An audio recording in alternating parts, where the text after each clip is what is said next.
Muy buenas noches. Les habla Nasi Boricua. Tonight we are doing episode 10 of In the Clouds podcast. I am your co-host Sergio. And I'm your co-host Josh. Today we have a special advertisement, one of my favorites. We are brought to you today by Gentleman's Cookies and Juicing. Handcrafted by Demarkcus Clark, a hometown hero, blending sweet hustle with serious flavor. From thick, chewy cookies that melt in your mouth to powerful sea moss infused juices to recharge your grind. This is where taste meets purpose. Vegan options? Got those. Health conscious? We stay on it. Black owned, Buffalo grown, veteran built. Demarkcus Clark is bringing the flavor and the focus straight to your taste buds. Available now at local market venues, pop-ups, and gyms like Armada Cross Training. You can also order online. Just search Gentleman's Cookies and Juicing on Instagram and see what all the buzz is about. Damn, so, I'm hungry. Come on, man. Thank you, guys. Come on, man. Thank you. Oh, yeah. Clap it up for Demarkcus. Appreciate it. Uh-huh.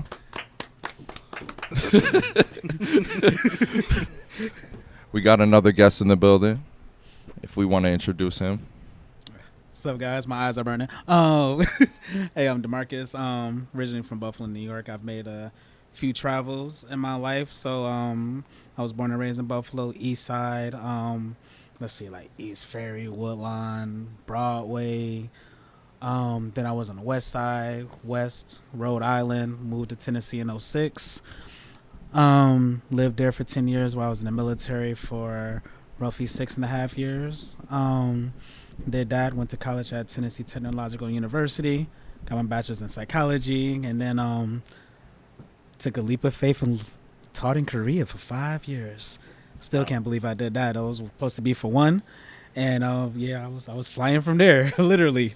And then I've been back in Buffalo for a couple of years now, and just trying to make a name for myself while still being able to impact others around me. Damn, bro. What about you, Daunte? Well, my report card is not as impressive, but I do have a bit of a stat to me. So, young, new, kind of amateur, semi-professional, not really, but you get the idea. Music producer coming out of Buffalo, New York. Not here originally. I used to mostly claim Syracuse since that's where I went to high school, and that's where actually most of my fondest memories are. But just like Demarkcus here, I am a veteran. Spent 5 years in the United States Air Force. It was a time, I'll put it that way. But, God's plan, just doing it one day at a time. For the most part now, I'm just a little bit of a music producer, like I said before. You can find me on every music platform, all of them, even ones I've never even heard of, ones that just accept any music that you put out there. Mm-hmm. So if you're looking for that, it's going to be pronounced Sabardic, but it's not spelled that way because I wanted to be different. It's spelled the S, V as in Victor, B, the number 4, R, C, T-I-C, exclamation mark, because I'm just that bit of a hype man myself. So just want to thank everybody for letting me come on, especially my friend Demarkcus. He kind of gave me a little shout out there. So that's my boy. And I'm glad I got to meet everybody. It's a really cool room, really cool podcast going on here.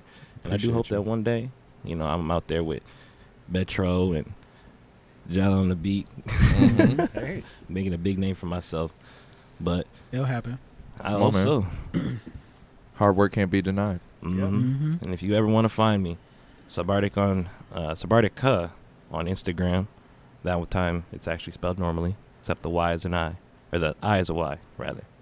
So follow me, hit me up. Let me know if you ever want to get into the music business, and I'll help you out.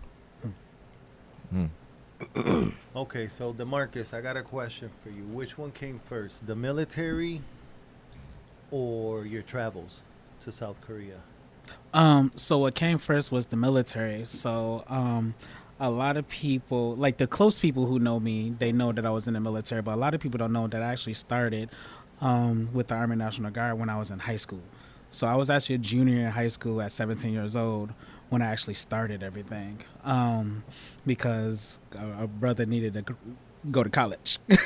I was the first in my immediate family who actually graduated college. I have 3 brothers and 3 sisters, so that was something to make a name for myself.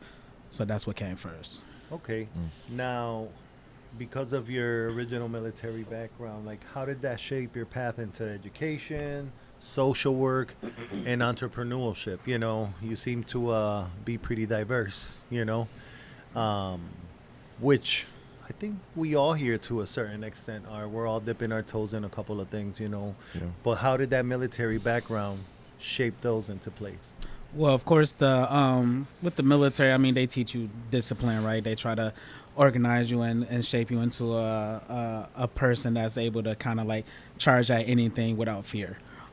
So with the military and also kind of like my family structure, because with me and my dad, we kind of have like is and outs that time. But I will say that he taught me like how to hustle, like because like don't know if he's ever worked for anybody, but he always has something. He always has something going for him. He was either selling something, making sure that family ate. So like that is something that I definitely appreciate him. Just the idea that if he wants to get anything done, he makes sure it happens. And I think that's where my entrepreneur side comes into play. And then I guess with the social work portion of it. That comes from my little brother. Okay. My little brother Antoine. He's, if I get this wrong, I'm gonna be sad. I think he's 24. He'll be 25 this year. Okay. No, he was born in '99. 26. He'll be 26 this year. Little Antoine Poole. That's my road dog right there. Help raise him. He's autistic. And so that's what brought me actually mentally in the psychology game, wanting to know like what's his tics, how he, how to better be able to be there for him, which was kind of like a double-edged sword because of my travels and because of the military and because of Korea and everything like that, I wasn't around him as often as I should. But I'm making up for it now because my mom and my brother came to Buffalo about a year or so ago. Okay. Oh, wow. So when I first met you, you had told me you've been to Korea, and it started with food talk, actually. So I'm actually just finding out today you went there to teach. So what inspired your move to go there and do that? And what are some experiences that you've seen? Well, Korea was actually like kind of like it just happened type situation. And when it happened fast. So I was in like a 4-year relationship, right? And I was working for a foster care agency, a nonprofit called Centerstone. I was working there for about probably like 10 months. I took a leap of faith from that because I was attempting to get my master's at the same time. Everything fell apart because I was young. Had to do car. It was like too much on my plate. And then I'm also in a fraternity, Alpha Phi Alpha Fraternity Incorporated. So like I remember bringing in a line from there, and it's like everything just became overwhelming. So what ended up happening was one of my fraternity brothers was like, hey, we know somebody that used to be on a line that, will make sure that you could teach in Korea.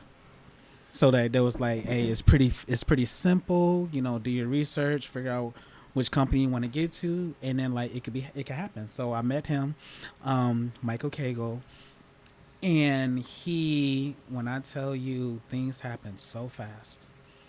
Like once I found a place like that will take me in, I remember I did my visa, got my passport, got the money for the money for my ticket because I got refunded, but I still had to like get it situated. Yeah. One of my fraternity brothers had helped me out with that because like with my situation with not having a lot of like job opportunities in Tennessee because I was still in Cookeville, Tennessee at the time where I was in college.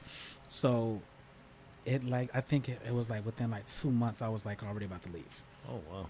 Yeah, and I took a leap of faith. My 4-year relationship kind of like went downhill from there, and I had to do something for myself at that time. Because at that time, I think I have always been living for like my siblings, nieces and nephews, other people, and this was like the first thing I could do just for myself. And that 1-year visa extended to 2, 3, 4. COVID was in the midst of that, and America Yeah. was acting crazy at the time. And I was like, yeah, it's safer to be over here in Korea, because like, you know what I'm saying? Like, it was like, I was just like, man, I felt like, like Bruce Almighty. Mhm. And Morgan Freeman is like looking at everybody down there. That's how I felt like looking like at Mhm. America at the time.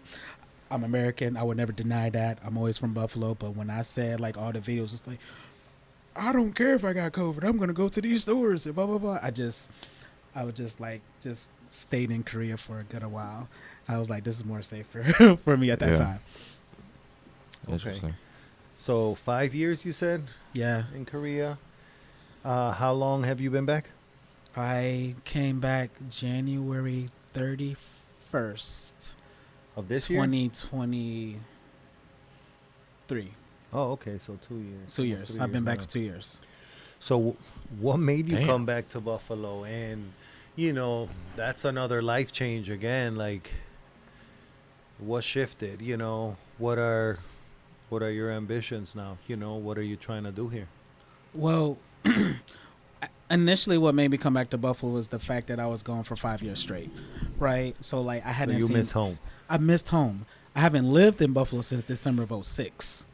Oh, wow. So I would always come and visit every year when I was living in Tennessee. But that whole Korea situation, I hadn't been back home in America for 5 years. So I thought, like, instead of going back to Tennessee, I thought I'll be with my family in hopes that the family would be cool enough where we all could get along when I came back.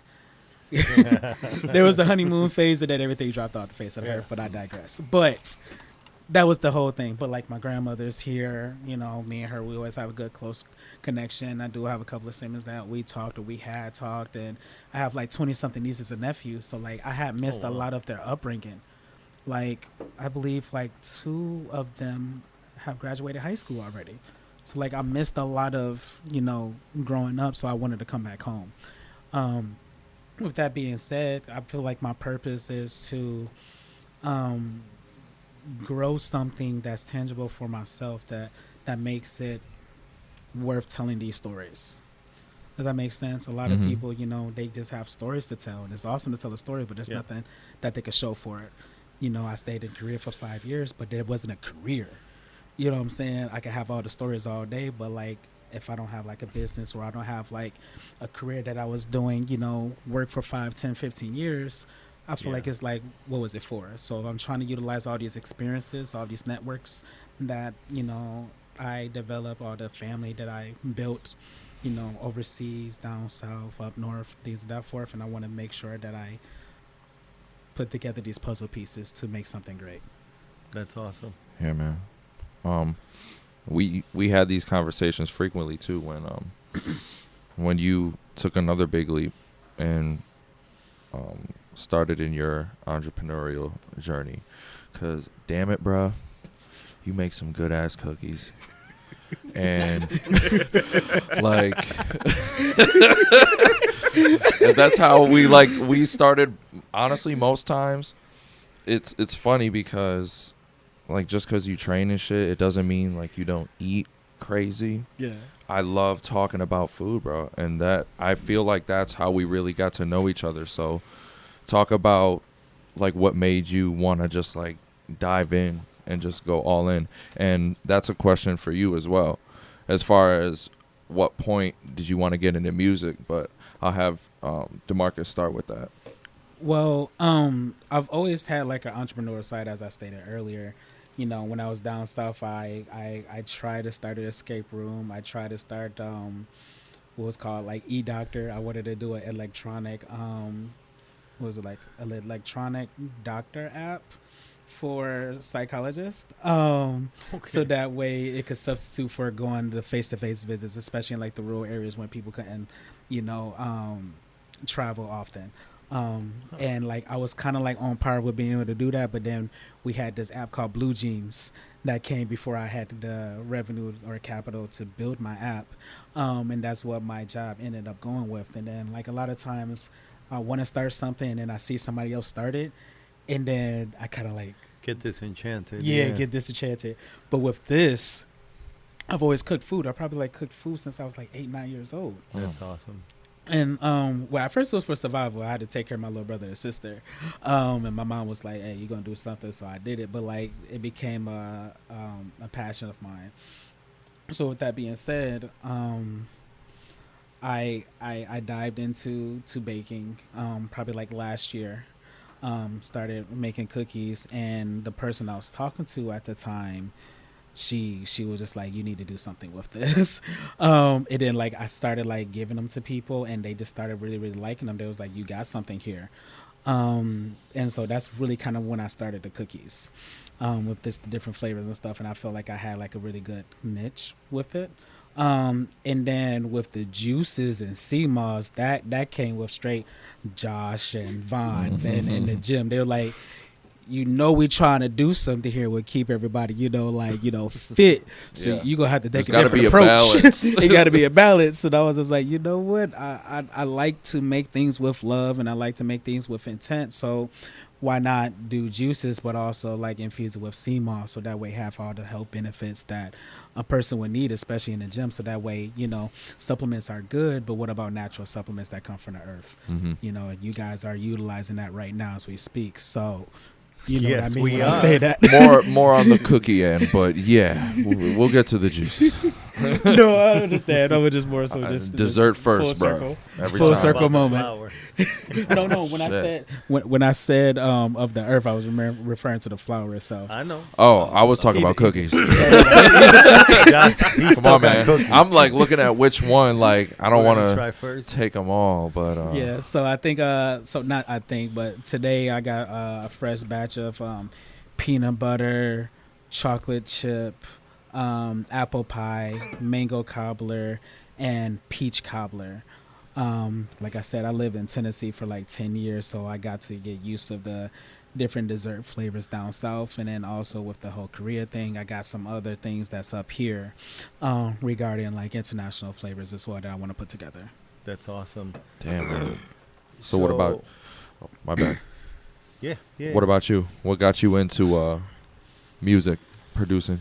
Funny enough, so the entire time while Demarkcus was going, I was trying to think of a solid answer, but I've got to say it's been a combination of things. So I'm studying to be a clinical psychologist. I'm in school right now. Go to Buff State. Okay. Shout out to So psychology.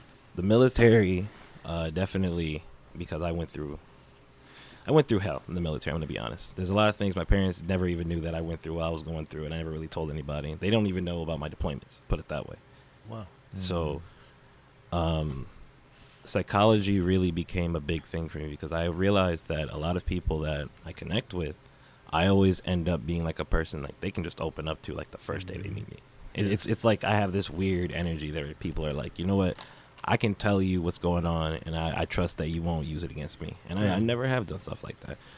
So that kind of drove me into going into psychology as like a major. And with psychology, I've learned a lot about how brainwaves work. People tend to use music to stimulate their brainwaves. Oh, yeah. So when someone's listening to a specific genre of music or not a tune, but a certain pitch, it's usually based off what emotion they're going through right now. So like if someone's going through like a heartbreak, they're not going to listen to King Von. They're not going to listen to Jay-Z. They're going to want to listen to like XXX, Yeah. Juice World. They're going to want something that like Tentacion, reflects yeah. how they feel Yeah. because that's to them that's like someone telling them, yeah, your feelings are like very valid in what you're going through. Mm-hmm. There's nothing invalid about what you're going through right now. Like when you tune into that music, you feel like someone understands what you're going through, Yep. even though you can't even see them. Like you just put headphones in, and it stimulates the mind. Or if you're in the gym and you're like, oh yeah, I'm feeling him today, you're not going to listen to Juice World. You're going to listen to something that's like, yeah, I'm him. I'm like he, yeah. See? So for me, I started to believe, especially when I was in Japan, I started saying music has to be like a universal language.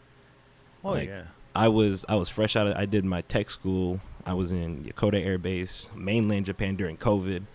And I was talking to he was also a small indie producer. I can't remember his name off the top of my head, but his whole philosophy and why he started music is that ambient music specifically has a certain effect when you listen to it.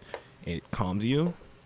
It's used in practice against those who have high anxiety and panic, because what the specific BPM does is it calms down the body. It regulates with a steady heartbeat, and when you listen to it and really dive into it, close your eyes, meditate kind of thing, basically it stimulates your body to just calm down, relax, and breathe. So when I first started music, I was only on SoundCloud, like every other young producer, artist starts on. And eventually I said, you know, I want to outreach. Like, I was doing this while I was still like in the military, in the Air Force. And I got to University of Albany. That was like the first college I started at. Didn't have a great time there, I want to be honest. But I met a couple of people who were going into like music production. And I got some tips and tricks from them. And they were like, you know what? After like 2 years of doing this, I figured to myself, I have to grow. I can't just stay on SoundCloud. I'm not going to get the recognition. And then I moved from my first software called Soundtrap. It's like a royalty-free sort of website. And then I moved on to Fruit Loop Studio, which is kind of like a more common music production. And for me, it was like, this is a big step. Like, I have so much more at my fingertips. I have a lot more samples I can use. This is exciting. And last year, I came up with a crazy idea. I was like, you know, I put out like 15 samples on Spotify, Instagram. Like, distro has helped me like put everything out. And I said, I want to grow. I want to grow more. So I put out my first album, which was still all instrumental. It didn't get a lot of hype behind it. I advertised it a lot on my Instagram, my Snapchat. But my friends started listening to it, and then they started showing up to people. And yeah, I was still only like 13 like monthly viewers on Spotify and stuff like that. But it's like that is 13 people more than I had when I first started. And obviously, like, the biggest producers who are even in cities like Atlanta, where it's just nothing but entertainment, they didn't start at like 100. Yeah. They started at nothing, and they had to grow themselves. So I'm at album 3. I just put out the last album about 3 weeks ago. Yeah. Give or take 2-3 weeks ago. And the album before that, my second album, which was all ambient tune, which is supposed to more reflect on like depression and things like that. This new one is more of a hype kind of. Upbeat, so yeah. More upbeat. Yeah. There's a couple lo-fi tracks on there. It's supposed to be like a symbolism. The name of the album is called Saint Lunatic. And that's more like a symbol that even like a saint, the people that, you know, you look up to in like history, the Bible, they also had to go through trials and tribulations. Oh, yeah. So the song starts off with, the album starts off with like 2 lo-fi, and then it turns into metal. And then after the metal, it ends with 2 more lo-fi, because it's like, that's like their lifespan. They had to go through something. Yeah. Like St. Peter went through, he was crucified. Or any of the other, or Saint, I can't remember the name off the top of my head, but he was a slave during most of his life. So for me, like, music isn't just like plugging in headphones or putting in your AirPods and you're just listening to something. To me, it's like when someone puts those headphones on and when they search a specific song, it's because that's their subconscious saying that they need to hear this because they feel it. So my like I was talking about my last album, a lot of it, it's upbeat and it's kind of something you would put on when you're speeding down the highway or bumping iron at the gym. But I think, to me, the reason why I invested so much into music is the more psychological aspect, and that's how I kind of want my career to look. Nice full circle moment. Yeah, Yeah, man. for sure. So, changing the subject a little, you're running a health-focused business. What challenges have you faced juggling, you know, the teaching you do, the social work you do, and now starting, because we were talking at your last event, you kind of just started doing this like full on because of what happened with your job, but I'm sure you're still involved in that field. How are you managing, you know, juggling all these things? Well, so as long as that, like, my goal is to still be able to, impact people, right? In a positive way. I'm still trying to, how do I say? stick with the goal of helping people. So like with the business, you know what I'm saying, that's nutrition, that's also nice health, you know, like good healthy snacks, right? Or at least Just a little more. listen, Josh Good is trying to healthy eat all snacks, the right, cookies. right. But I mean like health conscious, right? Because I still Damn, make it bro. with good ingredients. You know, I'm not Yeah. putting any processed stuff in there, right? So I do not feel bad about eating. listen, those as you would, Shouldn't. as you cookies at shouldn't, all.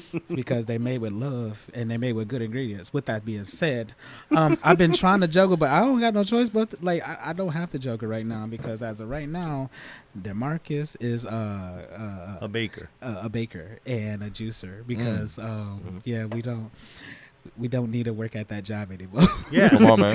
I mean, That's not invest to in say yourself, man. Yeah, I I'm mean, investing I'm myself. all about it. I mean, there is minor panic. Like course. if anything, there's extreme panic. Bills still got to be paid for, but I'm trying to trust in God. I know that money will come into play, and I'm trying to invest in myself. Yeah. And it feels good to no invest in better myself. investment, Yeah. man. Like this is the first time I've been without a job, and I was just like, I still go to sleep peaceful. Yeah, you feel free. Because you're putting all that effort Because I'm into putting yourself. In my effort. Like I don't feel bad that I got to spend the money to make money because I Exactly, know bro. that's gonna be for me. I'm not on somebody else's mission, on somebody else's philosophy, you know. And it's crazy because every job that I worked for, I've never gotten a complaint from the clients. Yep. I've never gotten a complaint from my coworkers. It's always been clashes with administration. It's always been clashes with the people that's up there because a lot of times when I'm getting these jobs, I'm starting over again because I moved and I'm getting re-entry level with this huge extensive background, and they treat me as if I'm like just starting off or I don't have any experience or I don't have no know-how.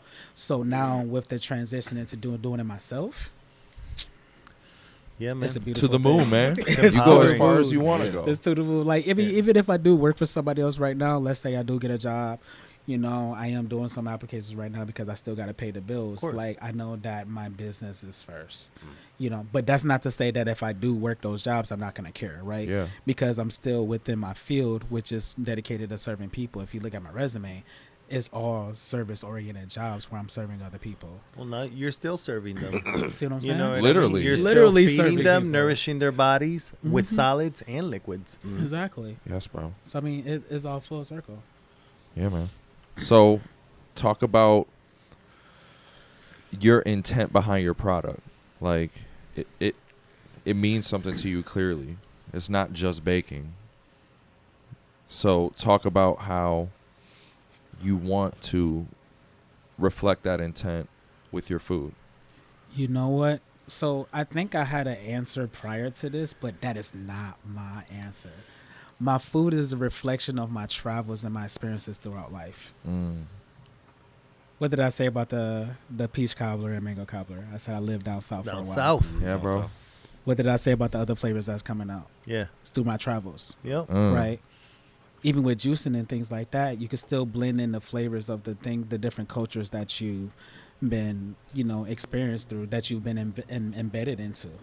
And I think that's where it comes into, where it comes from: cookies, juicing, my food. I think Daunte, you was over there a couple months ago, right, when I did the Asian theme with the Japanese ramen that I did. Oh yeah. I was there. Japanese ramen. Yeah, I made I dressed up. I made gimbap, which is like a Korean sushi. Mhm. I made homemade kimchi. I made we had like soju. We had all these things, but that's a reflection of my travels, and I try to stay true to those authentic themes, with a little twist, obviously. But like I try to stay true to those themes because I'd like to respect culture. That's the reason. That's another reason why I went to Korea too, right? So like with that being said, I think that my business model is a reflection of the experiences and the people that I've impacted throughout my journey. Okay. So, what is your most popular product right now? My most popular product is between, I think, the peach cobbler and the golden hour juice. Peach cobbler cookie, golden hour juice. Which is the carrot, orange. Carrot, orange, turmeric, Yeah, that one's delicious. man. pineapple. We were undecided between that one and the beat. Yeah, can't 'Cause stop the beat. Those are bomb. It's Yeah. so only thing about the can't stop the beat is it takes a person that like beats. I love It's an beats. acquired too. I'm taste. It's a acquired chef. taste. But I've had a Yeah. few people that tried to can't stop the beat that don't like beat. They're like, you know what, I mess with this. Yeah. So it just depends. But I think that peach cobbler cookie, because it just bring them to childhood, especially the older folks. They eat it and they're like, oh my gosh. And then the kids, they just eat the chocolate chip cookies and they get this smile on their face. Yeah. I mean, so like between those things, and like I think the week before last, I was with Life is Succulent, and this lady had golden hour, and literally she said it tasted like what'd she say? It tasted like a fresh breeze on a summer day. Yeah. Yeah, no, that one's bomb. I even asked you, remember I asked you if you juiced the whole orange? Yeah, Not yeah. just the segments, Yeah, not because just- you can taste the zest, you Yeah. know, a little bitterness of the rind, you know, and then you get the sweetness and the citric acid of the segments themselves, you know. I cook, so when I tried it, I knew right away. I'm like, yeah, he didn't peel it or nothing. That's the whole orange. That's all the nutrients you need, you know. Yeah. Yeah. So that's awesome. So, I'll start with you, Daunte. All right. About your time in Japan, how did your lifestyle there really affect how you go about things now that you're back here?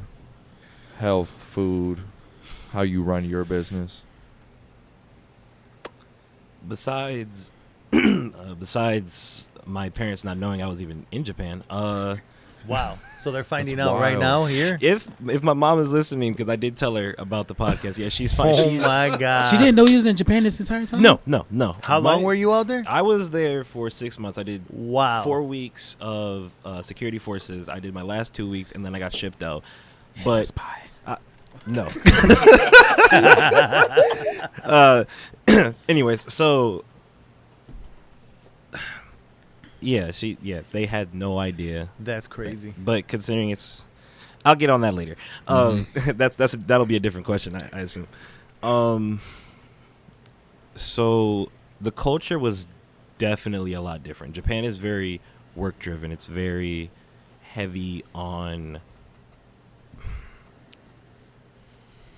It's a little bit different when you're a foreigner, obviously, because I had to learn the language. I had to I basically had to change my whole way of life. One, it was during COVID, so Japan was on like heavy lockdown. Theirs wasn't as long as it was here. They kind of moved along a lot faster with regulating business. So his name was Kenshi. I remember now. Kenshi was a music producer. I don't know if he still does or not. We haven't had contact in years, but he did EDM, and the EDM scene in Japan is huge. It's a lot bigger than I thought it was. So when him and I finally linked together, and I was like, hey man, I'm kind of new. I'm on SoundCloud, just trying things out. It kind of changed my perspective on the music industry and how I was going to have to go about it. Because originally it was just going to be like, you know what, I'm going to just put this out. If people don't like it, I don't care. And then he was kind of like, no, you need to change. You need to change that mentality. Like, if you're going to have this as a hobby, you have to stay on top of that. So I guess being in Japan, especially the relationship I was the relationship I got into while I was over there, another thing nobody knew about. So that relationship was definitely the hallmark of how I had to change how I went about things. And I was definitely different when I came back home, because I had this a lot older mindset, I guess you could say, when I came home. I was a lot more, I need to get on top of this. I want to be on my own. I want to grow. I want to be who I'm supposed to be, who the Lord designed me to be. And yeah, it kind of came with having to tell my parents I was in Mississippi the whole time. But at the end of the day, I learned that in the United States, it's a lot harder to climb. Everyone wants to pull you down because they want to be the ones to take your spot. Yeah. In Japan, the reason why they excelled so fast, especially after like the Second World War, everyone wants you to succeed. Yeah. Businesses there thrive because everyone wants you to succeed. They Collaborative. don't care where you come from. Right, it's Yeah. collaborative. This is more capitalist. Exactly. Right. So, and, like, and they all eat or be represent eaten. Japan They too. all As long represent. as you represent Japan, Like you wear, we oh root my for goodness! Like once you learn the formalities, like I even now Respect I catch the myself. culture. The Yeah. culture, exactly. They're big on Like, that. When The I came Western home, world. I still greet everybody when I walk Yeah. past them, like good morning, good afternoon, because that's how they are over there. Yeah. Everything is very, like what you see on TikTok about the Japanese people, like their politeness, the way that they don't listen to like loud music on the train, they're not talking on their phone and walking, they're not eating when they walk. Yeah. That stuff is so it's a culture shock. Yeah. Like here, it's like Doesn't matter. it doesn't matter. Mhm. It's just it's normal. Hey, man. And they prioritize themselves so much on being able to uplift each other to get business booming there that it's like if I would have decided to stay in Japan, had I did the marriage thing that all the other military guys do, they get married, stay wherever they are, I feel like I probably would have taken off a lot sooner Mhm. just because of how big the entertainment system in Japan is. Like everywhere is entertainment. And then coming here back home and trying to like share that, especially in a place like Buffalo, love Buffalo. Like the food scene, great. I love the food here. But Buffalo is so, if you don't know anybody, because I'm not from here, I went to high school in Syracuse. I mean, that's like the closest thing to home. That's where my grandmother was. Coming to like a smaller city like Buffalo, especially where people are so, I don't want anyone else to make it because I'm miserable kind of mindset. It's very leechy. Very leech. Oh, my it's Yeah. crabs in a barrel here. Yeah. And Which- then it's grassrooted at that too. Exactly. Yeah. So like if you're not from here, it's even harder to make it anywhere. Oh, yeah. Like I look at my demographics for my music, most of it is like down south. Yeah. Down south and out west because that's where the entertainment is. So I had to come There's more home culture and, too. Right, You know, Buffalo's very. I mean, you can say it. You know, we're all adults here. Buffalo's very behind yes. Yeah. when it comes, even in as New York as a state. I mean, I lived in the city. You know, I go to the city here and there. It's a culture shock because the lack of culture up here, and that little code of ethics. You know, it just gets diluted. It's gone. So you know, Right. I grew up in Puerto Rico, and it's like. I completely understand what you're saying, even though, you know, you're not in Puerto Rico, but it's the same thing. There's a way to act, there's a way to behave, and there's consequences when you step out of those boundaries. It's Right. frowned upon. People look at you different. They lose respect for you. You know what I mean? Mhm. Whereas out here, like you said, and it's funny because that's how America's designed. The real important things have been so diluted. You know, culture, religion, art, music. Mhm. It's diluted Right. compared to the Western world, or you know, even some of the Caribbean. Like I said, in Puerto Rico, like music, it's so big. Mhm. You know, religion is so much more intense than it is out here. The concept of family, you know, Right. divorce is still frowned upon. I'm sure over there in Japan oh my as well. God, You know, it's terrible. that's what make America part of what makes America America is the lack of culture. Right. You know, It's a and it's melting pot. disappointing because when you've seen other places, you know, I want to travel more because of these things you're talking about, because I relate to that more than the essence of what's here. You know, Right. everything here is about the bag, the money, the money, the money in the bag, and it's just like, bro, there's more to life than just money. Yeah, and You know? like, when him and I we travel together a lot. So a couple weeks ago, or not even, it was 2 weeks ago, we were in Cleveland. And when you hear Cleveland, you think it's like Detroit Junior. It's just this Yeah. abandoned. It was beautiful. Yeah, man. Like the people were outside. Like I can go downtown Buffalo. There's like no one there. Yeah, I know it's a Yeah. cemetery after Cleveland, 6. yeah, unless the college students are around going to Chippewa, it's like It was worse too. yeah. Buffalo, Yeah. like you said, the food here is great, bro. When I first got here, the food in Buffalo was trash, bro. Like, as a chef, I mean, my biggest challenge was finding the product I wanted to work with because there was no availability for it. So it's like, you know, like I said, you go to the city, you can get fish that's 24 hours. It was Yeah. caught 24 hours ago. You know, you can. There's so much more availability of product, Yeah. because of diversity of culture. Right. So it's like the lack of resources you have here is because you haven't embraced other cultures. Yeah, and I've noticed like Buffalo is like so culturally segregated. Yeah, bro. Like, oh my! Like I used to live on the east The side of whole Buffalo city. when you first. Steak Oh my and god! mashed taters, The bro. east That's side it. of Buffalo is cut off by Main Street. Then you have all these nice houses. Yeah, bro. Or if you're going to like South Buffalo, it's like it's either an industrial graveyard, or you have like or like the west side. That's where all like the Yeah, bro. Hispanics live. Yep. Yeah. Or It's changing now. North It's a lot of Buffalo. white They- folks. they- Oh, yeah, I was about to it's say becoming- they When I first they- came here, they the moving west side them- was the they hood, moving bro. They moving them right back to the east side now. Shoot, Yeah. the east side is Yeah. becoming mostly like the Muslims are buying up the east side Yeah, bro. property and they're just reverbing everything and bringing Yep. their families over. And it's Yeah. like, dude, like the city's become so pocketed of Yeah. like culture that it's like you don't you have to go to a certain part of the city to experience something. Correct. Versus like you were talking about New York.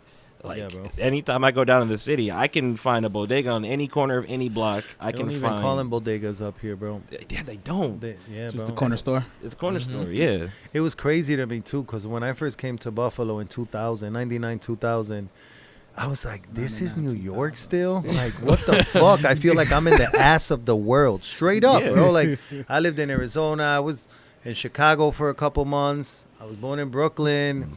And like I said, to be in the city and then come here, it's like, Yeah. wow, I this can is only still imagine. New York. This crazy. That's why people from the city are like Buffalo is Canada. That's Yeah, that's bro. not even New York anymore. Yeah. Like anything Or they above say Westchester. Buffalo's the country. Buffalo's the country. country. Syracuse is the country. Ain't there ain't No, shit they there. don't know nothing Yeah, about no, no Syracuse. Syracuse. Syracuse, they got just hear- university. That's it. They just hear Buffalo trying to claim New York. Like I've seen people compare, say Buffalo is just a suburb of Toronto because it's so different from New York City. It really is. Like there's and then Niagara Falls is so broke. oh my God. Like compare bro. Niagara Falls, Canada to Niagara Falls, New York. It's night and day. Yeah. and I was Shit is just up there. treacherous. It is so like Man. other than the Seneca Niagara, like what? There's nothing there. There's nothing. And like the quality of everything is just so piss poor because they don't. The money, the funding is just not there. Yeah. Yeah. They just let the whole city go. It's a impoverished wasteland. It's kind of sad. Yeah, bro. So, Demarkcus, what about your experience in Korea? Like, what life lessons have you brought over here? How has it affected your lifestyle over here? Man, you could probably see the twinkle in my eye when it comes to Korea. Listen, I visit so much at times. But I know that I had to utilize those experiences to come back home. So, like, when it came to Korea, I learned to respect people more. You know, there's times in Korea where the hierarchy of culture and of class and age and different things like that, they respect each other a lot of times. And that taught me to meet people where they at. You know, I'm still going to be the jokester that I am. I talk a lot of mess. Everybody who Yeah. knows me knows. I Yep. talk a lot of mess. yeah. Yep. All the time. But at the end Yep. of the day, you will never hesitate to come to me if you need anything. True. And there has to be a balance. Yeah. You know what I mean? And I think by seeing all these different cultures, it taught me to be able to not only to relate to any type of person, you know, whether their cultural background may be, or whatever sex they are, or, you know, whatever part of the alphabet they might be in. I respect any and everybody. I love it. You know what I mean? Any and everybody, dude. Like, you know, going overseas legitimately on my own outside of the military, it did teach me some good amount of freedom, real freedom. Yeah. You know, because I like real freedom. Like, when I say real freedom, like, I was out there, like, you know. Real free. Free. Like I remember when I first got to Korea, I was looking at the cops like, they gonna get me. They not even batting an eye at me. I mean, clubs will like open until like 3, 4, 5 o'clock in the morning. You go to the restaurant, get you some chicken, get you some soup, get you some gimbap, some street food, all the way until the train starts at like 5:30, and then you're going home doing a little shameless walk, shame, happily. And nobody's judging you because that's the culture. Yeah. You know, you have hueshiks, which is like business dinners or whatever like that with your company, and they're building camaraderie where the boss is paying for the dinner and they're making sure that everybody's taken care of. You're getting to, you know each other. You're building camaraderie. You don't have that sense of anything here. You know what I'm Yeah. saying? When's the last time you went out on a dinner with the people you work with?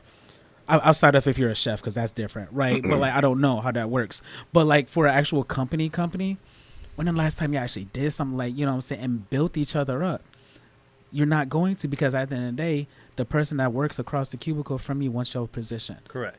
They want to make sure that you don't get past anything. They don't want you, and then the people that's serving over you don't want you to get higher, because that's going to be detrimental to their job. Yeah. You know what I'm saying? And then if they see you as a threat, oh my gosh, It's over. it's over. And then you get to where I'm at, where I become a martyr for my companies. And at the end of the day, you know what I'm saying, yeah, things change, but it's at the detriment of my career. And so I think that's where ultimately I have to do something for myself, because I can't be a detriment to myself unless I just want to be a detriment to myself for being lazy or making bad decisions. But that's on me. You know what I mean? Yeah. And so, you know, I think my travels, military, career, all that stuff, it just taught me to be a better person. So, and it also taught me to be able to, especially coming to Buffalo, like Daunte was talking about, where we got these blended cultures, especially because they're segregated. Especially because they're segregated. Yeah, It by allows design. me to be.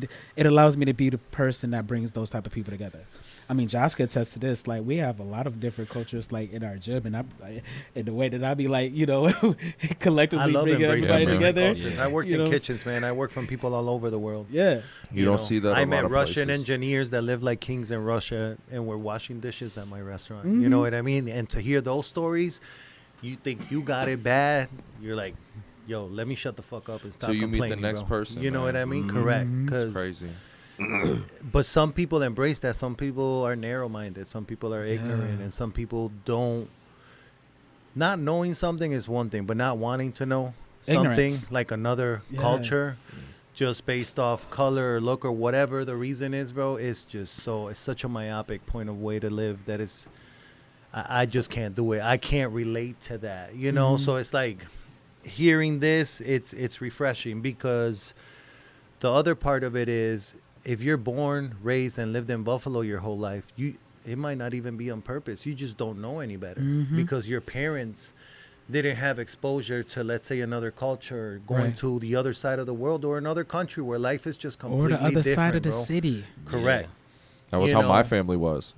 You just a lot of people when they're on the east side, they just live on the east side. When they're on the west side, they live on the west side unless they're forced to get out. Yeah, but yeah, you know, but like the people from the suburbs, they don't want to take their kids down there to see how it is. They don't even And take your those parents highways. don't want to take you to the suburbs out of anger, because they're like, yo, fuck them. Right. They got all the opportunities that we didn't get, and that's why they're living. You know, so it's a two-sided coin that is so messed up, you know, because I mean, I grew up on some level resenting kids that were given everything. You know what I Yeah. mean? I didn't have a Yeah. third of their opportunities. I had to work so much harder to do what I was able to do. You know, then I went to college out here, and it was the same thing. You know, I was in Arizona back in 2000. A lot of Mexicans and a lot of like white redneck people, you know. So working in kitchens, I was exposed to that, you know. Now you've traveled. You like to soak in culture. You got these tools that not a lot of people have. How do you use those tools to approach your business and to empower your community, the people around you, the people you care about? First word that come to my mind is happily. I ain't gonna lie to you, with passion and genuineness. Like I genuinely, like when I speak to people, I always try to find something that I can relate to with said people. And, you know, I speak with compassion and genuineness with people, and I'm personable. You know, I try not to be over anybody, and I try to, you know, be the man of the people, I guess. That's awesome. For sure, man. Yeah. I can speak for that. Well, we're going to take a break now, and we're going to be back in a little bit.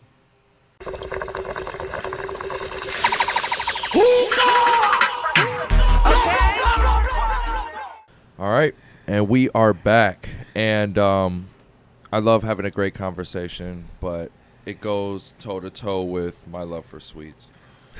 And Let's I get could to sp- these cookies. yeah, let's get to these fucking cookies. Because Josh will eat a box of them by Nah, himself. for real. Because I he mean, have. there were more cookies earlier than there are now. Yeah, I see how messy this table is. We had to re-up on a few.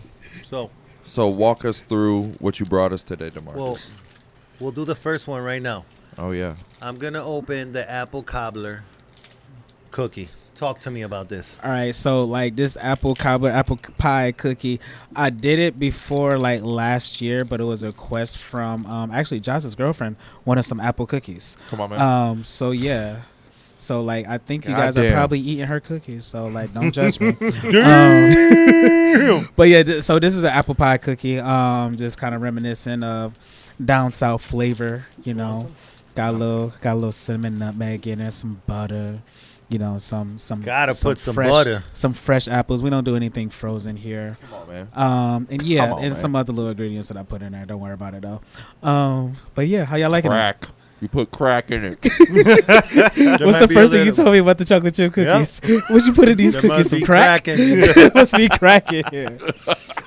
What's that New York City talking to? Oh my God. How do you feel about these cookies? She loves sweets. This is my wife, the producer, Hi, y'all. Gigi in the house. So this cookie, the first thing I'm getting is that warm, like the spices, and then it's like the texture is so satisfying. Like I don't think I could ever get sick of eating this cookie. Buttery deliciousness. It's so satisfying. Josh, what do you think? Can you talk right now?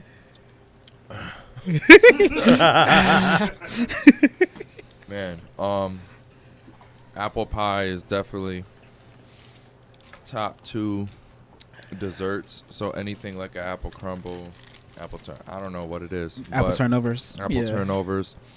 Anything like soft apples. Oh my God, dude. Keep talking. I'm Keep, gonna I start was, keep hyping me up, Josh. Keep Bro, hyping come me on, up. man. Ooh. And We're about I to don't- taste I the don't give a mango fuck. cobbler.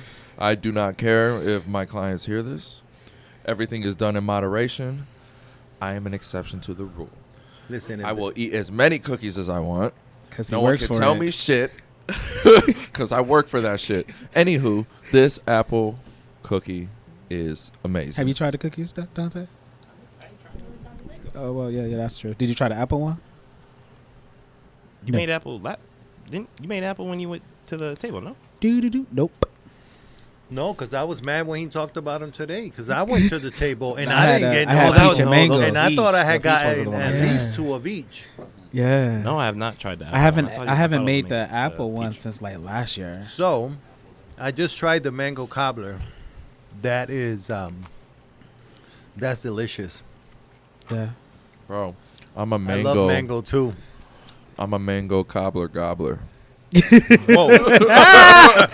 Damn. MCG in the house. Come on, man. I don't even know what to say right now. Mango cobbler gobbler. Can't make Hashtag this shit up. mango cobbler gobbler. That's Somebody the put one that in right there. The mango cobbler gobbler. Man. We gotta get a T-shirt. there. Man. Oh man. Gentlemen's cookies. The mango cobbler I feel gobbler. my brain just it's hard to process, but it's Is it because of gobbler Wow. or because of the cookies and stuff? It's a mix of both. Yeah. No, it's like a cookie that's juicy. cook- A cookie. Cookie Yo, crisp. they Cookie can't even crisp. talk right now, bro. You got them all fucked up. I'm dilapidated. Yo, I'm But not it's gonna like, lie. you can tell it's fresh fruit. I love that. I love that you tell us it's not some freeze dried whatever. It's Right. fresh fruit that you cut on a cutting board and put it on the cookie. It's juicy. Yeah, man. It's definitely a Yeah, process. no, these are bomb for sure. I There's some follow- love into these cookies. Yeah, I definitely follow like the old school process We're of how about to to make try- a cobbler. Okay. Cause like how you would make the filling for the cobbler and let it sit in this juices and sugars and other spices that I put in there, and it and you guys see This is one of my favorites, the that, peanut butter. That peanut butter. You know what I like the most about your cookies? They're not crazy sweet, and you can taste the butter. Appreciate it. Bro. I love it. Yeah. Yeah. This peanut butter right here. It's giving me a peanut butter stutter. Yeah. He's man. on fire. Yeah. You remember NBA Jam back Come on, in the Yeah, day? yeah, yeah. He's on fire. Hot sauce and all them boys. What was Yeah. that? The butter got you with the stutter? What? He did. I He said said I it. got a peanut butter stutter. Peanut butter stutter, dude. That's another T-shirt. Man. What do you think, I don't- Gigi? I don't think I've ever had a peanut butter cookie that the peanut butter was the star of the show. Like usually, It's the dough. Y'all are not playing. I'm so happy. It was just the art. Like, the peanut butter is just hits you in the face, but in a good way. Yeah, it's like a nice caress on the face yeah. filled with peanut butter. Y'all taste that little vanilla in there too? Oh my goodness, I dude. think I can't because stop. you were in Korea, Ah. you should do an Asian play on a peanut butter cookie. I think peanut butter lends well to Asian flavors, Say less. Korean flavors. Say less. Say less. Don't they be adding peanuts and shit? Peanut butter matcha some, on display. They make Some peanut Asian sauces that are spicy based, like cayenne based, some with coconut milk. Some even have Thai basil in them, you know. So soy sauce goes good with peanut butter. Peanuts a pretty diverse ingredient in a kitchen. Gotcha. I got some ideas. So what's this one? The peach cobbler? This one's the peach cobbler. Yes, sir. I feel like this is just like an endless cookie buffet. Like it just hasn't stopped. Oh man. I love the peach cobbler. I'm a sucker for peach anything. But once again, this is not like crazy sweet. I know they're not frozen peaches just by the way the mouthfeel of it when you bite into it. The Yeah. frozen ones, they got no texture left. I can tell Right. this is a fresh peach Yeah. just by biting into it. So I love them.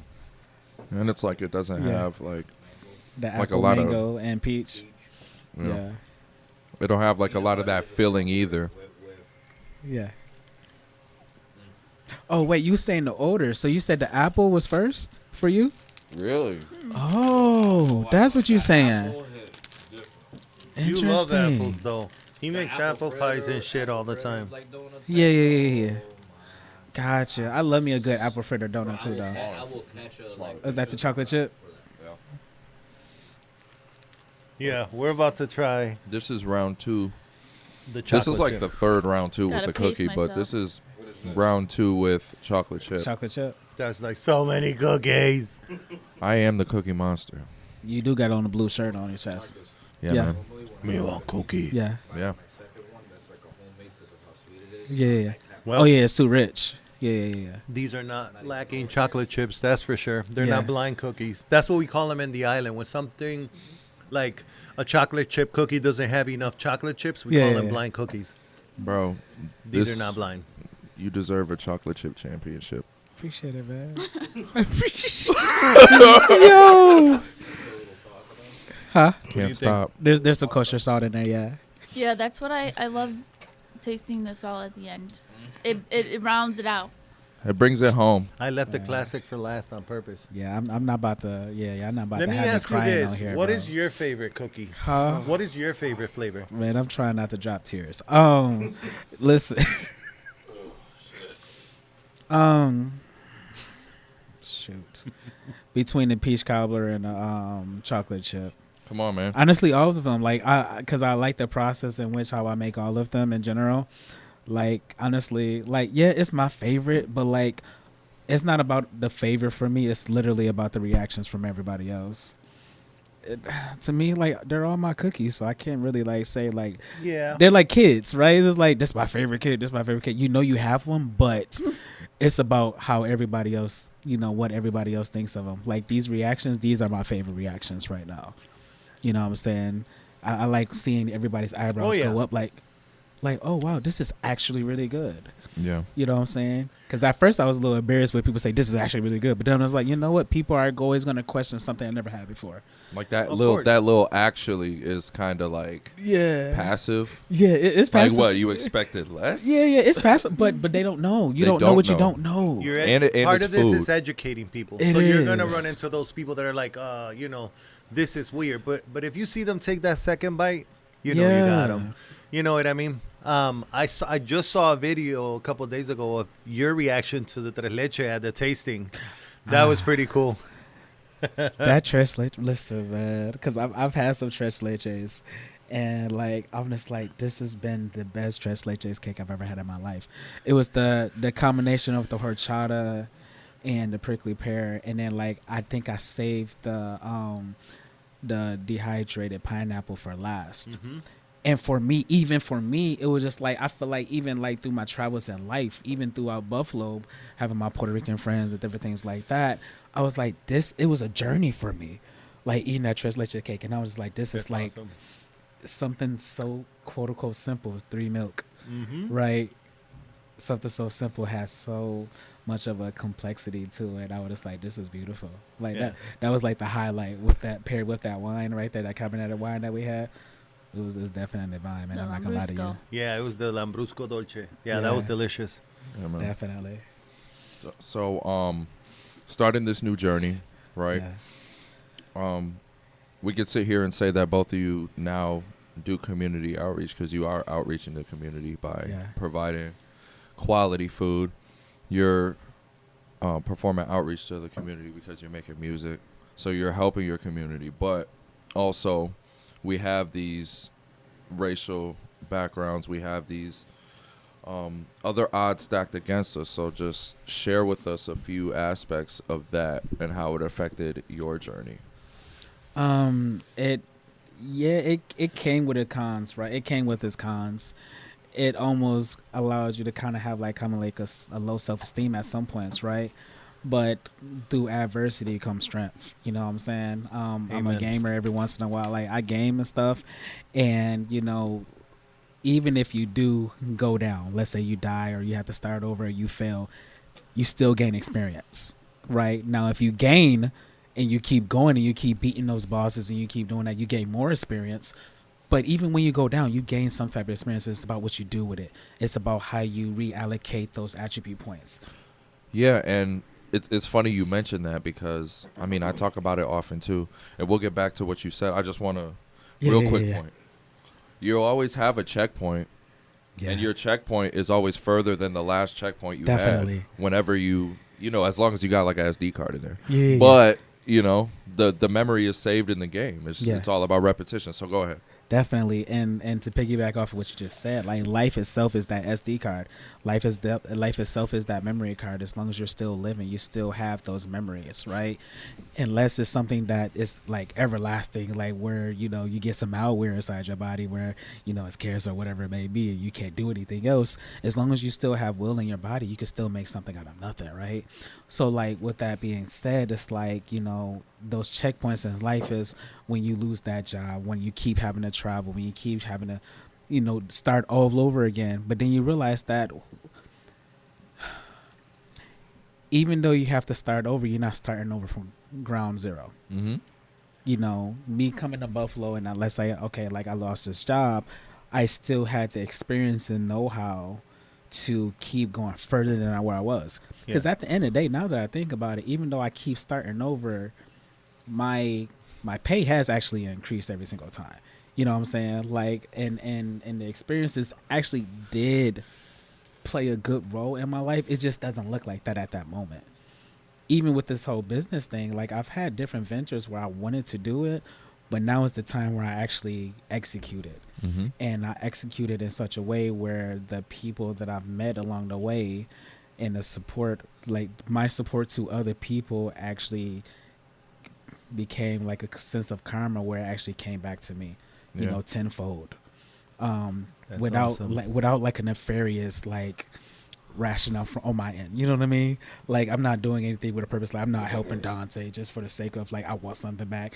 I'm not at the gym trying to like big up anybody. Like it's love. Yeah, And it's genuinely who you are. And when you're genuine, just like when it comes to teaching, right? Mhm. Back with when it comes to like teaching and servicing, when you show that you're really genuine and earnest of something, then other people are gonna definitely, be connected to that. I agree. It attracts a certain kind, but it's like-minded people. Mm-hmm. Because people that are not genuine are afraid of us. They Yeah. find us weird and Mhm. socially awkward. Oh, yeah. It's just they can't relate to realness. Yeah, That's really what it is. I'm definitely know. one of those weird people. Yeah, me too. Trust me. But we understand each other. Yeah.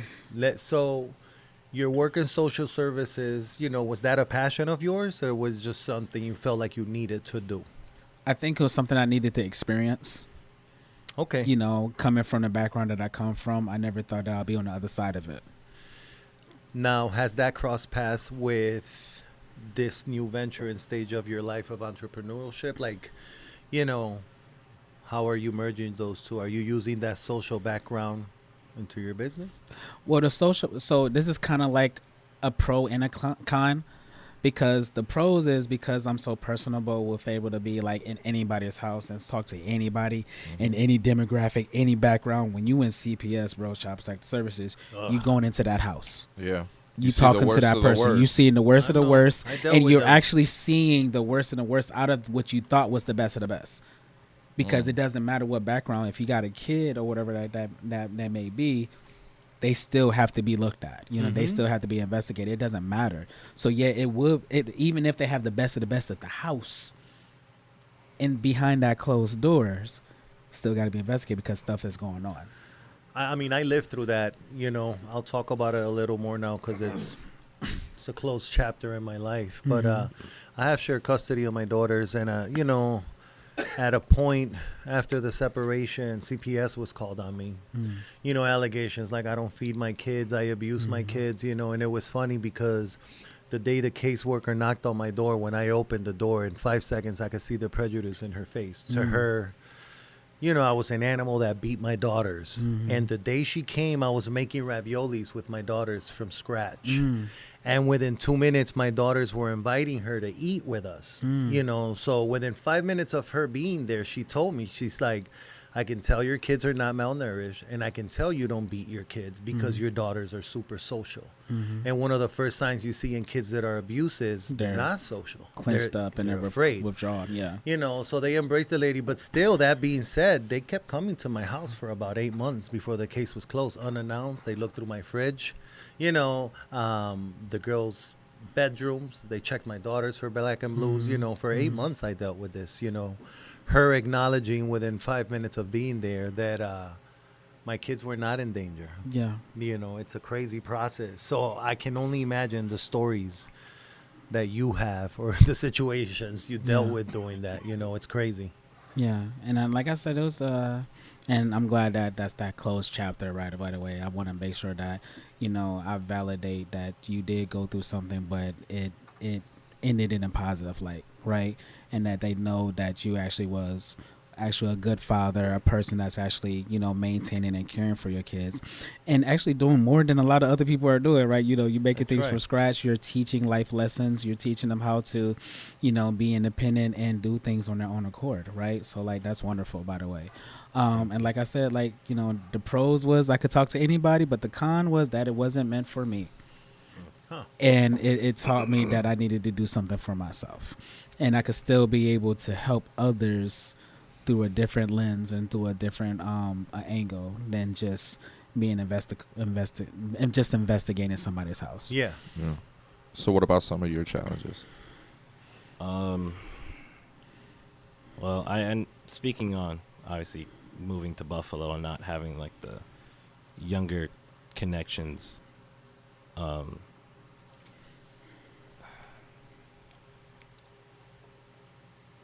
I have to say that because I have family here, but they're all older. Most of the family that when we moved here, all of the people that I was around, they're older. There's sides of the family that I don't really mess with because there's just too much going on. So I never had the way to put this. I guess I just never had like the group around me that was my own age to kind of mingle with. Everyone I talk to, most of my friends, they're all older than me. I have maybe 2 people I hang out with, and they're just at work that are like younger than me. So, and like you were talking about, like the prejudice and people see it. Yeah, because when people see me, they just see they see another black guy. Yeah, bro. They don't see, oh, he could be someone talented. Their first assumption is, oh, that's a black guy, A well-spoken young black man. right? The first thing they see, Smart. they think he probably lives on the east side of Buffalo, or he probably lives in the Section 8 by downtown, or he's in the projects. He probably wants a Hellcat.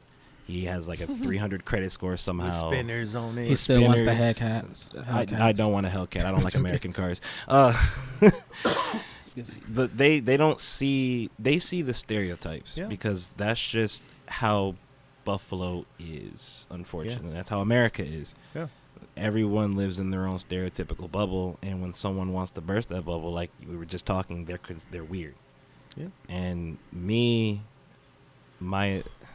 which is going to be a little bit of a softer kind of topic, but like my grandmother grew up down south in Georgia, like rural Georgia, and that was like her challenge was she didn't get to have, there was no privilege for her, you know. Yeah. She's black woman growing up in rural Georgia, like I said.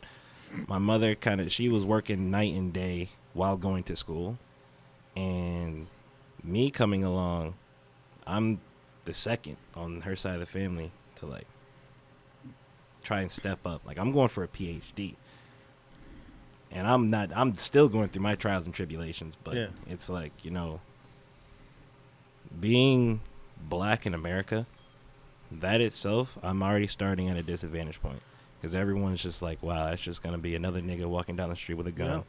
who's gonna probably kill somebody and go to jail.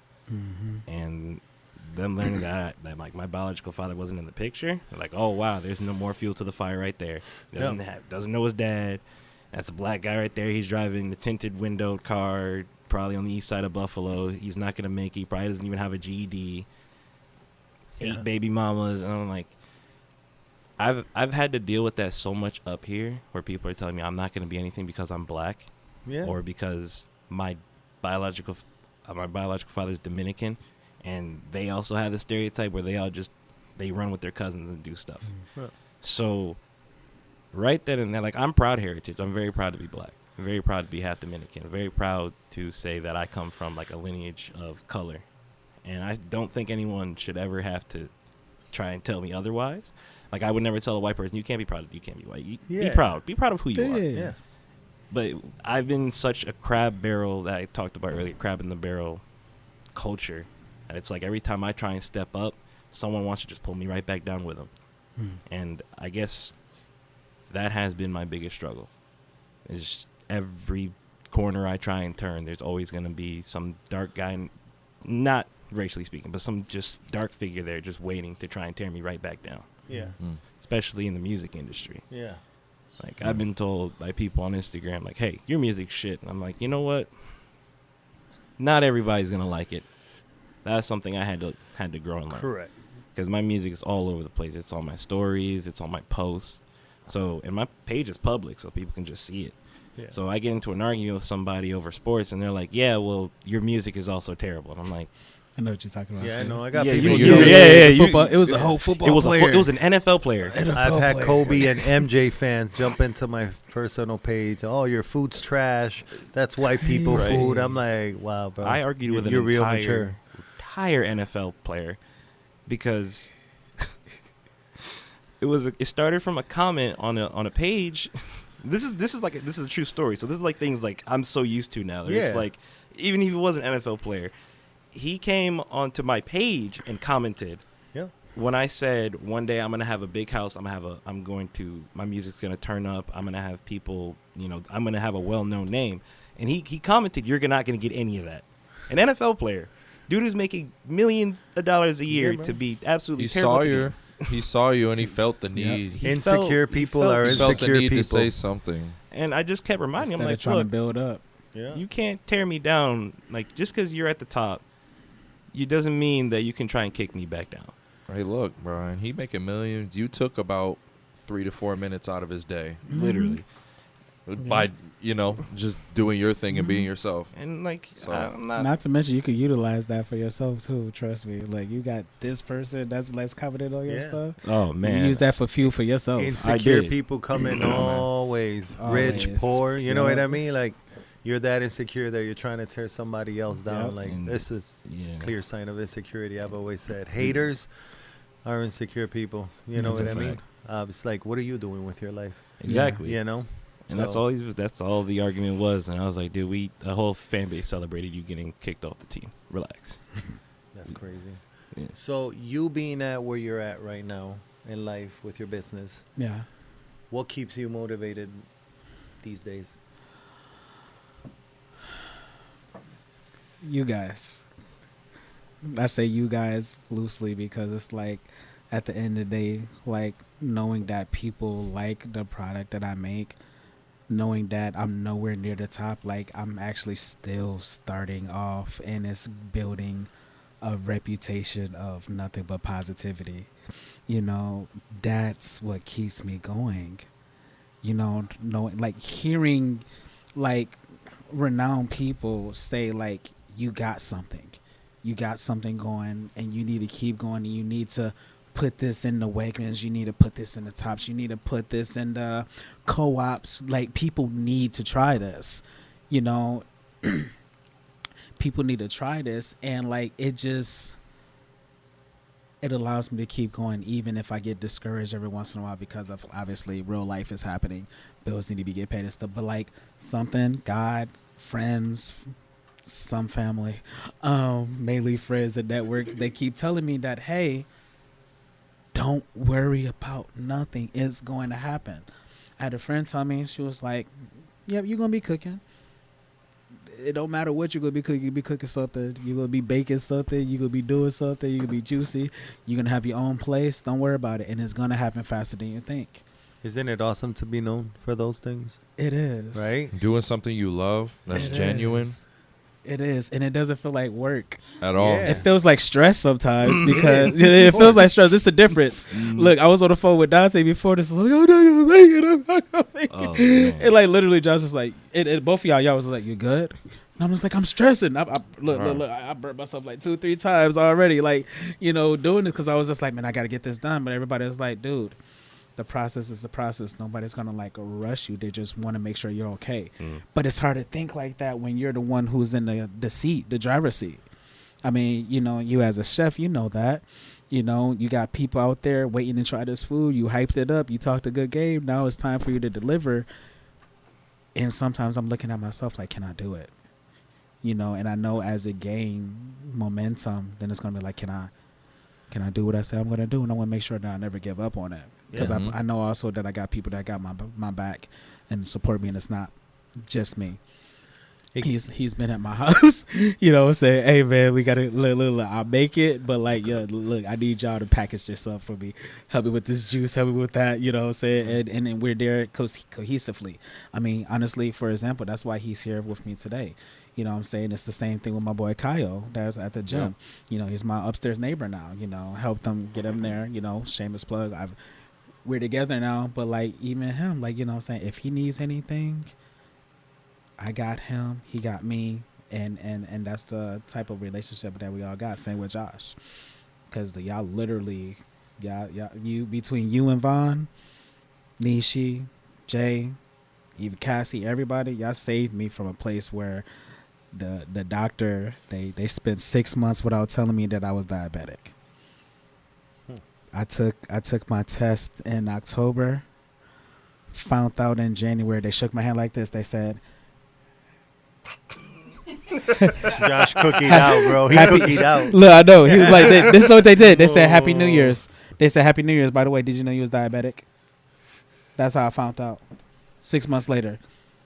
And my A1C was at a 13. Wow. It's supposed to be a 6. Diabetic is 9. Mine was at a 13. But what they didn't know is I was already at the gym in October. Changing. I can't believe it's that long. And that's when it started. It's been almost a year.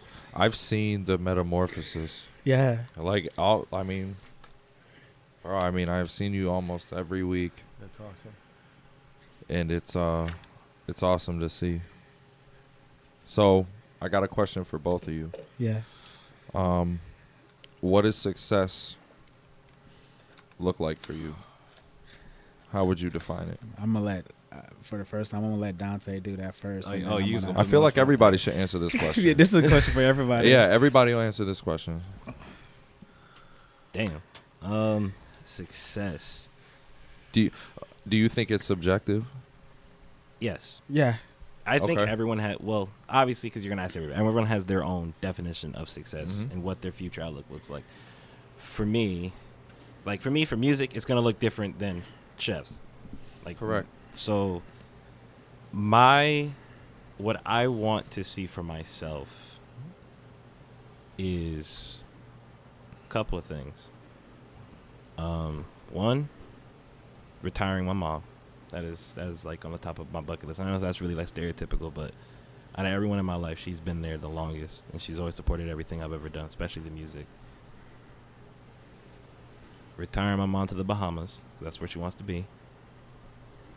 And myself having a stable music career in wherever I end up. Hopefully it's a place like Atlanta or LA where it's a big music scene, but I want to, my success is I'm walking into a store full of the most expensive bullshit you can think of, and I'm just putting my card on the table and just saying, Yeah, you're not asking how much does that cost. exactly. Mm-hmm. I'm walking into a place where there are no price tags, and I'm not even worried. Yeah. I'm not even worried if I can afford it or if Yeah. I'm going to be able to eat the next day. That's my version of success. Heck, walking into that place, they say, "Oh, no, sir, no." No. And I'm putting Actually, out like a actually, I golden want the AMX. other person because I know you get off commission. I want the other person to come here. Like I want to be able to like walk into a place with like a golden AMX card and be able to just put it on the table and just say, I want that right there, and there's no price. There's no this costs this much. I'm not worried about my retirement. I'm like 30 years old, so I got like 6 years for this. So I'm like 30 years old, and I'm driving down the street and people are like, "Yo, that's Subartic," or like my tracks are just known. Like rappers are hitting me up. I'm not asking like big names. I'm talking like Kendrick, Drake. Interesting, I put them in the same you sentence. did put them both in the same. But you know what I mean, like you got to choose one. Kendrick. Anyway, big names like don't 21 get Josh Savage. going you know? on See, I knew somebody was gonna say something. Josh That's why I didn't even loves- shut. Yo, Hey, you know I did it on purpose, Josh. I know you didn't say anything. It was know either about gonna his be love here for or Drake. here. I know. Look, I respect Drake's music, not the person. Back to what I was saying. Drake's never first said album I- was the only good one. Ooh, That's like, I'm not gonna touch on that. Ooh, Anyway, like I whoa, was saying, we got to turn this to a whole different podcast. yeah, we're about to. he got some good albums.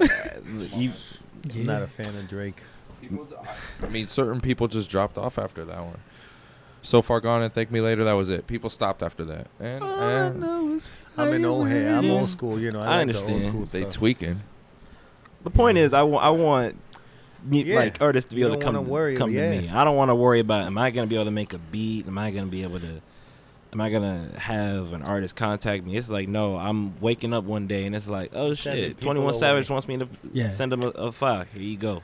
Like I just got stuff on deck, or I'm just my work is a computer in my room, maybe please be a penthouse in Miami, looking over the ocean, and I'm crafting right then and there. Like y'all cook, Yeah. people who cook. You want your scenery to be like pristine. You Yeah, want for to sure. love what you want see. the best of the best. Right. And You you know? you understand too, going to the gym. When you go to the gym, you like the cleanliness of the gym. You like how the weights look, how they shine in the light. Yeah. Exactly. That's how I want my music studio sure. to look. What's wealth look like to you? Yeah, now you on the spot. So how do I put this? A lot of my friends try to say I'm bougie. I've never said that. I think you're Oh. I cultured. tell my wife. I think she's I'm cultured. And I think success for me is freedom. I think I said that in the beginning. It's Yeah. like a comedy show, and it comes back to that word, freedom. That's I that wanna be William able- Wallace shit. Yeah, Braveheart, remember? Yeah, like I just want to be able to go wherever I want to go, do whatever I want to do. You know what I'm saying? Like I want that, hey bro, we got to go here, and I'm just like, okay, let me make sure my business is taken care of, make sure it's passively figured out. I got people that's going to be there to maintain it. And then I'm going off into do my next venture. You know what I'm saying? I want to also be able to, eventually be a consultant and make sure that other young kids are able to do their businesses. And if they need help, be able to help them. At the end of the day, I think my whole life has been catered to serving others, but I want to do it in such a way where it's me who's doing it. Mm-hmm. So I think success for me is seeing my family happy, seeing actually being content with myself. But I think there's going to be always an itch in me that always yearns for more. So being able to have my products or something like that go overseas, like basically everywhere that I've tapped into, You know, I have friends in South Africa. I have friends in Korea. I have friends in Spain. I have friends all over the world, honestly. And be able to utilize those contacts and where we're all eating. And I think that's what success is for me. You know, and it's funny because it's like, it's not even that I really mentioned myself. You know, I want everybody to be good. You know, I think organically, even today, where is this supposed to be like Gentleman's Cookies? I was like, Daunte, we at the gym together. I was like, something told me to tell you to come with me, you know. And I was like, he was like, you sure? And I was like, no, you're definitely good. Do. Josh is okay. Yep. Okay, cool. You're here. I said, just be ready. I don't know when you're gonna talk. If you're gonna talk today, but just be ready. That's literally what I said. He said today. I was like, I don't know. We said it before the episode. Introduce him whenever you want. Yeah, and we'll figure it out from there. And I think that's what's and with that being said, by we definition, do one takes here. We've never had to redo an episode or nothing. We do one takes. You know what I mean? Yeah. So it's like this is all organic. This is happening right now. This is a genuine conversation. Yeah. You know, Right. and it's awesome to see what success means for everybody. What does it mean to you? So I was thinking about this. Honestly, I feel like we're living it, babe. Like, I watched my mother get ill for a period of years, slowly decline, and to have your health and be able to be independent, that's success to me. That's awesome. That's awesome. What about you? I mean, for me, success, health is a big one, but at the end of the day, I don't want my kids to have to worry about their kids. You know what I mean? I want to be able to break a cycle and a mentality of poverty that it's all I've known and seen, you know. Ever since I left home, I just knew I wanted a little more, you know. And I just want to be able, like I said, for my kids to not have to worry about their kids. I want to be able to generate and create generational wealth for my family. You know what I mean? I don't want to be the guy getting checks from the rich guy. I want to write checks for rich guys. Yeah, that's fire right there. Yeah, that's what I want to do. What about you? Make sure everybody's fit.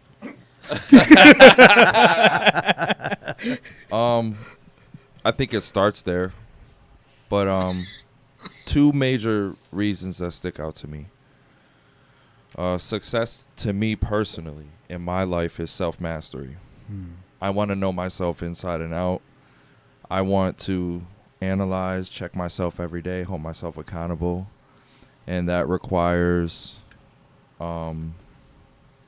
personal time. That requires a lot of self-evaluation. That requires a lot of trying new things. So that's one. Two, I want my last name to mean something. I know that I'm the last male Robinson in my family. I heard a quote one time from somebody who said that there's one person in every bloodline that dictates the future of that, of that bloodline. You know, my dad didn't know his dad growing up, so he raised me with little knowledge, right? My mom didn't really have a good relationship with her family either, so I know, and I heard it from them, even as of recently, like, it's on me. Yeah. Like, it's on my shoulders. Same. So I feel like I made it to that mountaintop. You know, I work my ass off, but there's more mountains. Yeah. And there's more mountaintops. Yeah. So I think there's definitely different versions and levels of success that I want to see. But for now, I think I'm at that point. But yeah, self-mastery and then carrying on my last name and like actually having it mean something. Yeah. Breaking That's awesome. generational curses, man. Yeah, man. I'm at that place in my life. I've Yeah. been That at shit that get me place fired a long up, time bro. ago. That shit get me fired up. Listen, when you hear from like those, when you hear from like those That uncles, sugar rush from those fucking cookies. yeah, man. Hear from the uncles where you got to be the person that does it. Yeah, because bro. everybody's looking at you. That means free shit sometimes. That means you get fucked over sometimes. Yeah. But it's like whatever you, it's like you signing up for everything. It's like you go into the NFL, you're signing up to get hurt. You're signing up for these concussions. You're signing up for all this other shit, but how bad do you want that shit? Right. Whatever it fucking takes. We signed our body up to the government, That's a fact. like literally just for Come on, education, bro. Oh, that's a fact. Don't get me started. Right. But we here though. Yeah, we here. Yeah, we here though. We made it. Yeah, man. Amen. For sure. So, my last question to you is, what advice would you give to a young black man that is being pulled by both parts of life? Smart, young, black man that's growing up in the ghetto or the hood, and the streets are calling. You know, no father around. He feels like the streets respect him. You know, what do you tell that young child? Oh my gosh. I think I told you earlier before we started the podcast that everything has been a full circle moment, right? So a couple of days ago, this is so crazy, and this is just resonating with me right now. I saw two kids on a corner at a table. I was getting some food. Last minute, I was getting some food, right? And I saw two kids, and I said, "Do y'all got a pop-up shop?" I kept looking at them, and the family kept looking at me, but it was two kids in the middle, right? But then the adults was on the side. I was like, "Y'all got a pop-up shop?" They was like, "Yeah, come on." So I went over there, and these two kids, no lie, selling cookies and baked goods. Full circle moment. They had to been every bit of like 12, 13. An honest cookie, I believe it was called. An honest cookie. And like, I think I was like the first follower. I might have even been the first people that went and got cookies. Because once I got cookies, you see people from the shops and everything just came. So like, it was like this weird, cool moment, right? And so I remember, I think the mom or auntie was like, "Yeah, this is their business." And I said, "I know. That's why I'm talking directly to the kids. I can see this." You know what I'm saying? Like, I'm giving them the respect that they are because they're their bosses. They're their own bosses. And the way that I talked to them, I said, and it was like multifaceted, because I said, family, I should not have been the first person to follow them. I said, if y'all gonna follow them, they was like, "I follow them on Instagram, I follow them on Facebook." Support them, y'all though. support them in all facets, because I use Instagram and I don't see anything yet. So I was like, make sure that you support them. Kids, you guys are doing great. Make sure that you continue to do what you're doing. Never give up and never not believe in yourself. I gave them different behind you. I gave them and I told them that I would never gatekeep. So I think I gave them like the Beverly Gray Center. I plugged them into that. I plugged them into Life is Succulent. For vending, I said, if you need anything, help with videos or just ads or anything like that, I said, I got you. So I think when it comes to what I would tell somebody, I'll let them know that you're not alone. Because we all start from somewhere, even though I feel like I'm still in the beginning stages of my entrepreneurship, you're still further along than somebody else. And that does not mean that you're over anybody else. And I think that was also a test to how my character is, because I could have easily said, "Oh, they're selling cookies, leave them alone." You know what I mean? And so like, just make sure that you support the next man that's next to you. And always make sure that you never give up on yourself, and trust yourself. Yeah.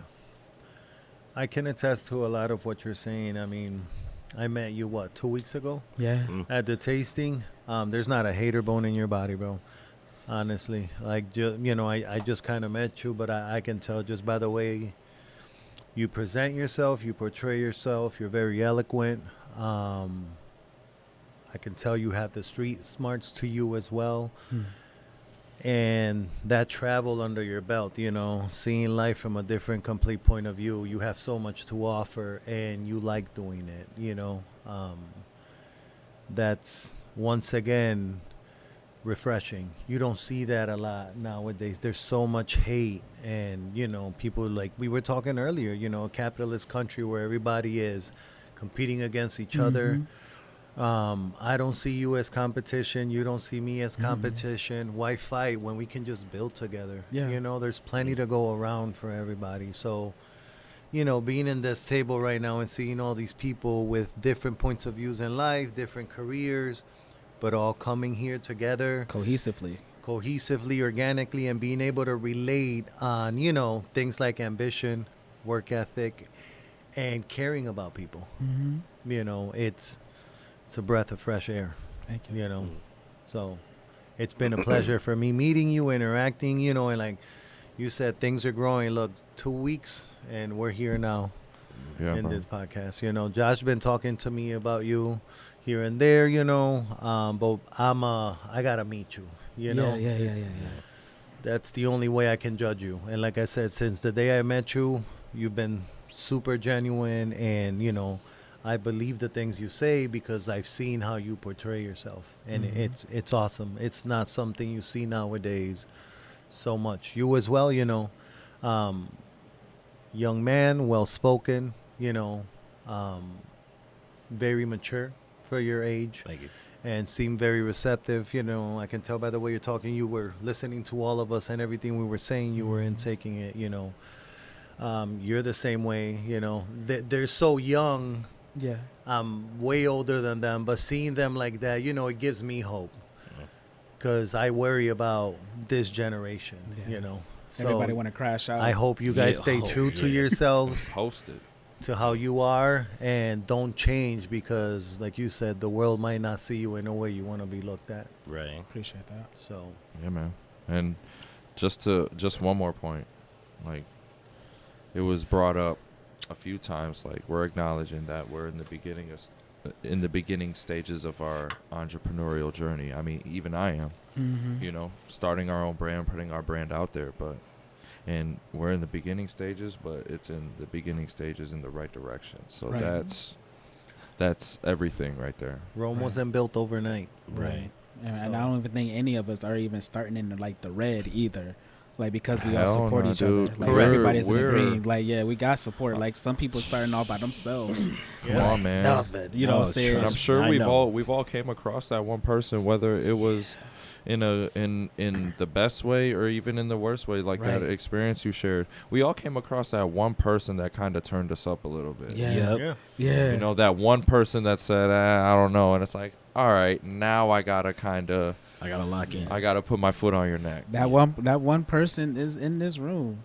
Like, Josh, I was like, hey, man, I think I started my little business. Like, no, that's not your little business. You did it. I think I might be on the team. No, you are on the team. Like, he's one of those people like you didn't try, you did. Same thing with Daunte. Like I'd be like, bro, like, My little thing, like my little thing, little He's like, situation. what? What makes it little? Nothing. It's not. Bro. I I mean, just switched my whole sometimes I fall victim to that mentality too, but it's because, like, I'd rather have this feeling, put in the most into myself, than having to wake up every day and question why I'm building somebody else up. Right. You know what I mean? All leaders go through that, Oh, yeah. because everybody's looking up to you. But who do you look up to? You know what I mean? There's days where you gotta wake up and tap yourself in the back, It's because like you're the one doing the tapping. Yeah, and man. you have to get in that mindset to be able to feed that to other people. Yeah. You know what I mean? Yeah. And some days you just don't want to do it. And it's crazy being in a gym environment and, like, coaching classes and seeing people every day. It's like, I can definitely say in the most humble way, like, I mean, I'm told they look up to me, but I look up to y'all. Yeah. It's like, I'm at a different point in my journey. You guys are, not purposely including, but I mean, people in their beginning phases, they're working way harder than I am right now. I mean, that's just a fact. So to continue doing it is admirable. And I don't see it to a point where, like, I'm any expert. I mean, shit, you're learning something new every day. And I care, just like you care about your food. Bro, Trust are me. these workouts, We know. do they like them? Like, is it really, like, they say, fuck you, Josh, middle finger, all this shit. So it's Me, like, 100%. damn, do they really like it? Or is that like a fuck you, this is going to be beneficial in the future? That one. Alright, cool. Always that one. You know? Because I But, always thank you after every class. yeah, you're like, yeah, thank you, man. Yeah. Yeah. It's always With a smile followed on by my face, that. though. Yeah. Yeah, that's true. That's awesome. But I mean, yeah, that's genuinely how business works. That's how making connections work. Yeah. Of course, you're gonna have your moments. Like even with Demarkcus and I, we don't see eye to eye on everything, but at the end of the day, like we still got each other. Yeah. Yeah, man. Like I'm always telling him to put my music on his stories, and he's yet to do so. I'm but still trying to figure it out. man. how? Because sometimes it doesn't give you the option to put just regular music on it. It just gives you like, Certain songs. Yeah, Certain it happens with songs. Instagram and shit. Oh, yeah. well. So like it's not intentional. All right. Either way, we'll talk about it later. But like, I'm on your ass. I'm on that ass now. Now that I know, that's why I got you. Yeah. But yeah, and it all starts with like you were asking him if you had to tell a child something, what would you tell him? It all starts with who a child's guidance is. Like when you talked about how you have your brother Antoine, Mm-hmm. and how you were like you basically helped raise him. Yeah.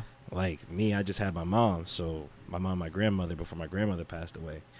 So a lot of the kids that you see, like the young black men that you were talking about, Mm-hmm. they don't have that guidance. Yeah. Right. So a lot of times that's why they end up turning to the streets, because that's all they know. Mm-hmm. And it gives them attention. Right. Like Yeah. I almost fell down that slope in high school because I had friends, and I watched how it broke my mom's heart to see me like fail like that. Mm-hmm. And I know you didn't ask me the question, but if I had to tell a kid like, hey, or if a kid came up to me and he was so torn between like the streets and stuff, first I'm going to hand him a Bible, and I'm going to let him know, one, even if you feel like there's nobody for you, keep your head up high, because God is watching and he loves you. He cares about you. Amen. He's not going to let you fall apart so long as you trust his plan. And two, even if there's nobody on earth watching, you have relatives that fought to get into a specific place to make sure that you didn't have to turn to the streets. You probably have a grandmother that's up in heaven right now watching you that, for all we know, could have walked with Dr. King and Selma. Mm-hmm. You could have had a great-great-grandmother that was a slave that ran up north to make sure that you would have a better life. There's going to always be someone there for you, and it does not have to have a gun in his pocket. Mm-hmm. Do it for yourself. Do it for yourself. And if you're not doing it for yourself, do it for the future you that you really want to be. Mm-hmm. Or do it for the family you want to have one day. You don't want to have a prison record. You don't want to be working at McDonald's at 50 years old. Yep. You want, like he was saying, you want your last name to mean something Mm-hmm. when you finally leave the earth. Mm-hmm. You don't want your name to just float around on a gravestone. You want people to remember you, A legacy. a legacy. Legacy. You want to have your name on pictures. You want to have your name known in the community because you did something right that nobody thought you could. Like when you were talking about the actually thing, when people say it's actually good, it's like passive. Mm-hmm. You want people to remember you as like they actually did something great for the community. Yeah. Because no one expected a young black man like you to take charge like that. Right. They expected you to just sit back, smoke weed, drink, go Yeah. party, have 18 kids with 15 different women. Yeah. So hand them that Bible and say, pray. That's And a word. let the Lord take your hand and guide you, because I promise you he will do you right every single time you trust in him. Even if your parents don't. Yeah. Mm. The Father will take care of you. Amen. Break the mold. Don't be a statistic. That's yes. Damn. You know? Thank you guys. This was amazing. Appreciate that. I appreciate it. I really do. Mhm. And make sure y'all drink those juices too, by the way. Oh, Listen we to will. my music while you do. It's Yeah, been a man. pleasure. Don't stop the beat, bro. Yeah. Can't do that. Can't stop the beat. It's been a pleasure Can't stop talking it. to you guys. In the Clouds Podcast, episode 10 is Thank you out. for having me. Of course. Thank you. Thank you. Thank you.